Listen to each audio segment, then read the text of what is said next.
I put this cooker hood up roughly because it was in the way, boxes lying around the place. But my idea being was, this doesn't screw on the bottom. It screws on the top. I thought, well, it doesn't need screws on the top if the cooker hood's on. And I put spacers because the idea is I want silicone underneath. And I was only put in so I can put this on. But the hammer action on my drill stopped midway. And the screw in that side is just slightly off. The drill went down slightly. And I'm sitting here, it's crooked. Other people mightn't notice any difference, but to me, I see it. And if you see it, you see it. Like, so I don't know. The wire is going at the top. I didn't finish. I was just a matter of getting. I had to get out of the box. I was tripping on the box. The size of the box, that thing came in. If I was doing the kitchen again, I would tile. See all this here? I'll cut that bolt cut as well. I wouldn't do this again. I would tile. It'd be better. Just the time it takes. And the time. There's too much jobs in the house. But I'd imagine in a couple of years' time, I'll be taking this off and taking the wood off along the bottom and tiling that wall. But this flex now, I'm going to bring the flex. I don't know if it's meant to come out. I'm bringing the flex down. I'm going to chisel the wall out now behind this. I'm bringing the flex out here along that cupboard. I was going to plug into the double sockets and behind there. I like the wee light in the cooker hood. But it's not vented outside or nothing like. But I might do it later. I don't know. I don't do a lot of cooking. It's just chips. But as far as I can see, it's going to be an awkward bugger to try and fix that there. There's two chimneys there. Need two hands. So the flex does come out the top. The flex is meant to come out the top. But that means then I'm going to run up into the attic. I have double sockets in the attic. I could plug it in there, but if anything goes wrong, it's too hard to get up. There's the screws there now. You see, normally if you get back boxes and stuff, you got adjustment in them. There's just two holes, there's no adjustment in them screws. There's two in the bottom as well, but there's no adjustment. And if your drill goes slightly off, there's no way of adjusting it, which seems stupid. Like, nearly all things, toilet roll holders only give a wee bit of adjustment. So I'm going to see what I can do that now, loosen them out if I can get somewhere tweaking it. And I want to see then if I can get the flex to come down behind this somehow. Is there anywhere I can bring the flex down behind, maybe drill a hole in that cooker hood? There's the cable there. If I make a hole in the back of that and chisel a bit of the wall out, put the flex in the bit of wall, how hard would it be? I need to keep spread flex in there then, like, because it could be awkward enough, you know, because the flex has to be, that has to be on before that goes on. Maybe that idea is not going to work. Maybe the flexes will have to go out the top. You can see how it's sitting now. Well, a lot of ones will be happy with that, but I'm not. I'm not happy with that. This is the backboard here for a splashback the tabletop. And I didn't understand. You don't see these things on this display. It's a chipboard. It didn't come with a factory age. A factory age means with a plastic going on the edge of it. Nothing on the bottom. That's where all the water is going to go there in your tabletop. That's such your tabletop. All the water is going to go in this back bit. It's just going to suck up like a straw. You're meant to buy this Formica and iron it on. Never works. That's this wee bit of metal, aluminium. I bought it for my fireplace. It was no good. So you can buy them in them wee, you know, the shops that sell the wee strips of things. So I'm going to cut that to size there, and I'm going to file that to the shape of that, and put that steel on the end of that using silicone, and see how that end, how it lines up. So I'll cut a wee piece of this off first. I'll try and grind it down with a wee 12-volt grinder. A wee hand file would probably be a wee grinder there somewhere. I was using it yesterday. That wee boy there. So I'll do it on a scrap piece of wood first. I'm going to get I'll get a wee offcut of this, and I'll use the offcut to shape it, and then once I've shaped it, I'll glue it on to the finished piece. That's the idea. So first thing I'll do now is I'll hold this up and draw a wee felt tip line on it to get the shape. So I'll cut that slightly on the large side, and then I'll grind it to shape using this here.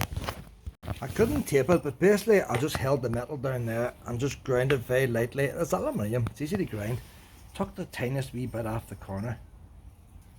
But look, that'll be close enough there. I heard that straight. It should be siliconed on, so it won't be 100% tight against the wood. I'm focusing. You get the idea, like. And that'll be a neater end than putting on that plastic. I'm up on top of my shed to get the silicone out. I'm going to move this wee box to check what's in it, and look. There's a wee egg that's from last year. So the wee bird must have got caught with a cat and knocked down with where is that? There's only one egg, maybe it just didn't hatch. I've had 7 wee nests in my shed. That's why I want to get the work done in the shed now before the wee birds come back. There's one wee nest there. There was a nest up here. There's a wee nest up on there. And there's a nest in the other shed. The one in the other shed's unusual. And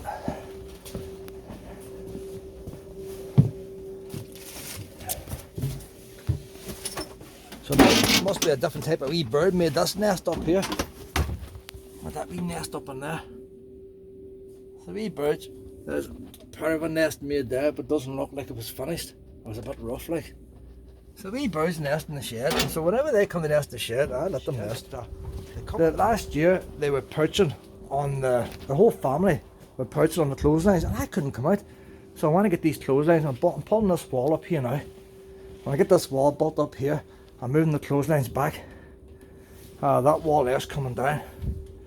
I was going to leave the top of this open for the birds to fly back and forward, but should they get on top of that gate, don't I? So I'll probably board that up. I'll board that up most of the way, and that way then I can have half the shed, and the birds can have the other half. But you don't know where they're going to nest, do you? Sometimes they nest inside the lockers as well, and if you scare them off, there's one nested inside the lockers one year. I think that electrical one over here, there's a nest in there. That's where I keep all my electrical stuff. I couldn't get the electrical stuff last year. There's another wee nest in there. Proper wildlife place. You see, since Luna came, keeps the cats away. And wee birds. So although Luna chases the odd birds, she is saving birds. So she is. So up here to get the silicone now. I've got wee robin boxes now. I must get them up shortly. I don't know. As far as I know, robins are territorial, so maybe I got too many robin boxes. They were just in little, so they were, because you can't put 2 robin boxes together. They'll be fighting with each other. So hunting the silicone somewhere. I bought it new last year. Grey stuff in my kitchen. Have to hook it out now. What's this one here? It's raw heat set ones over as well. That's white stuff. So I want my nice grey stuff. It's in there somewhere. To save money, this is brand new, no nonsense silicone from Screwfix. Grey. Bought it last year, but never got using it. Still alright. I can't mind the price.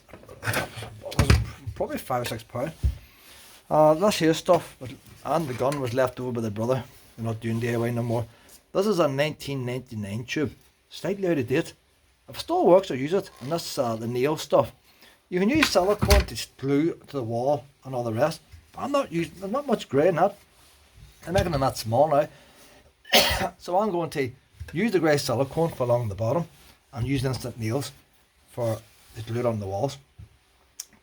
Use that stuff up there. And I'll use the grey silicone to glue on these wee silver strips that goes in the end there.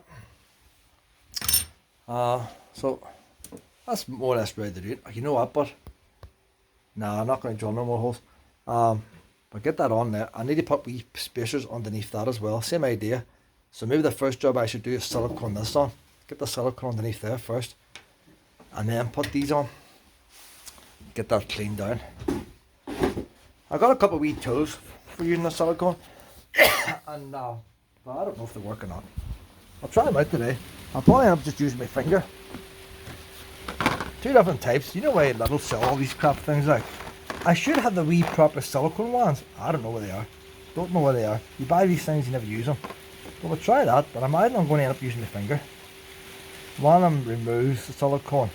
So I have to remove the silicone in the bath. So I'll do the bathroom for removing silicone. But we'll see. We'll see. I'll put a bit of silicone the whole way along the back. It's taking a brave lot of silicone. But I like to rub this on my finger and just make sure that all the chipboard's covered. And then I put a wee bit in the front then. Because at the very first time I tried the wee spacers, you know, and when I lifted the board up, there was actually wee bits of bare chipboard. And once some water gets into the chipboard, it's useless. That's why I think this is a bad idea.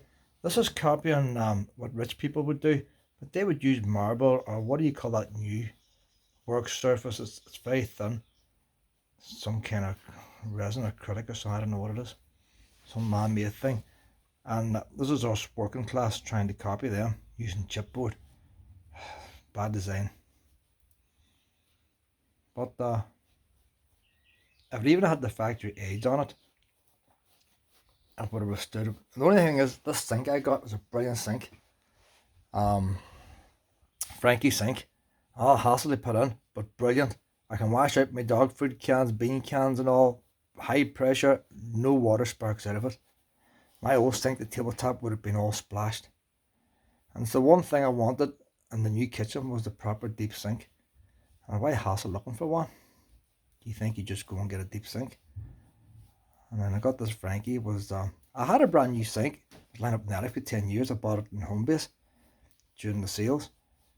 But it was very, very shallow. I ended up I just threw it in the scrapyard. I get recycled, like, but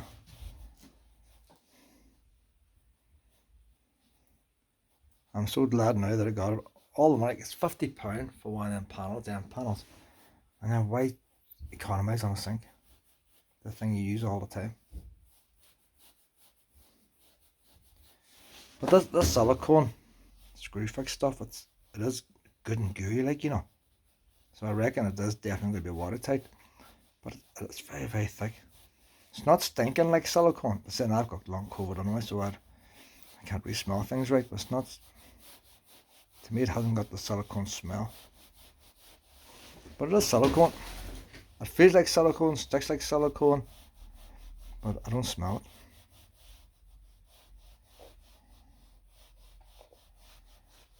It's taking edges, like. The other thing is, once you get the silicone on your finger, you can't get it off, and everything gets covered in silicone. So this tube just about do me. How do I hassle getting this board out? I put this board in and all before I brought the fridge and all on. So when I put this on now, she might ooze out a wee bit, not much. And then I'll do the wee end bits in last. A wee bit over there needs done.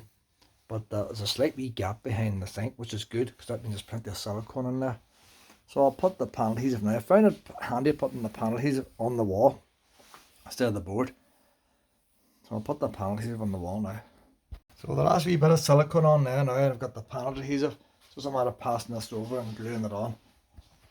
So that's her in place now. I'll just put a wee bit of silicone around the front now. But it's a hassle getting it on. But we'll do what I can, When I put it on, I'll spread out my finger. It's nice and neat, but just try and get that all stuff off. So by the time I end up getting the other stuff off, I had a wee silicone tool. Cannot find it. You really need the wee silicone tool. So all I can do is try and use a sponge with soap on it. That's probably going to take most of it off again. That's about as much as I'm going to do here now. I'm going to wet the silicone hardens before I put the cooker hood up. I have the panel adhesive and all behind that. Everything's lovely and level now. Like, so when I get the cooker hood up, it should be all nice and level. Done that side. Still a lot of crap lying around here yet. Between the shed, the rain stopped now. I have a pile of timber. I've 12 sheets of smart ply lying outside, have to be brought on. I'll go now and leave this. Do that wall. It takes 3.5 sheets to do that wall right there. And then maybe that's hard enough. I get that cooker hood up. Luna's away down to the beach today in Port Rush with my sister. Sister took her down, so that frees up a wee bit of time for me now to get all these odd jobs done. Well, them strips all glued and sealed on now. I put on the wee metal edges to finish it off, and I glued that on the back. This cooker hood was slightly crooked before, but I shouldn't have put the screw in to show you. Do you know the way you get you know where you get the hole at the bottom and the top? Well, she was slightly out, like as it is now. This, because I got that on level there. I'll take a screw out and I'll show you. That wee screw hole there doesn't look all that far out, was actually a bit on the low side. If I was to put that screw in now and gravity was to take place, that cooker hood would drop down that side. So because now the splashback is on dead level, it's resting on the splashback, that's holding that side up. When I put this screw in now, along with the washer, like that side is the right side, but the washer I'm pulling in, it doesn't matter. The cooker hood can't go anywhere. It's really, really tight. So I just put one of these big washers on the screws, and that's the job done. Couldn't understand why whamming it that was level, whamming it wasn't level. And when I was at tech, we did a mock exam, and I was the only one in the class got this right. And I don't know why I didn't bother to check it here. Well, I did check it in the end, but not this here. If you ever want to check if a spirit level is reading right, luckily I didn't use this anywhere else. This is the wee one out of the caravan. I used the proper spirit levels. But you set a spirit level on the exact any spot you want. So it's lined up with the edge of that shelf, lined up with the front. Do you see the bubbles off to the left hand side? Turn your spirit level around. Same position again. It's touching the end on the front. Now she's away to the right hand side. That spirit level's out. And if you want to know how much is out, half the distance. So she's touching the black line that side. Turn it around now that way. She's touching the black line that side, so that means that shelf's level. But if you didn't check it, you'd never get you'd end up doing anything crooked. So that there is now gone in the bin. So same again now with a proper spirit level. You see if it's a wee tiny smudge, it's just almost slightly more to the left and the right. It's in the black line. But if you're focus, not going to focus. So we'll turn around like we did the wee one. Exact same place. So we know that spirit level's working.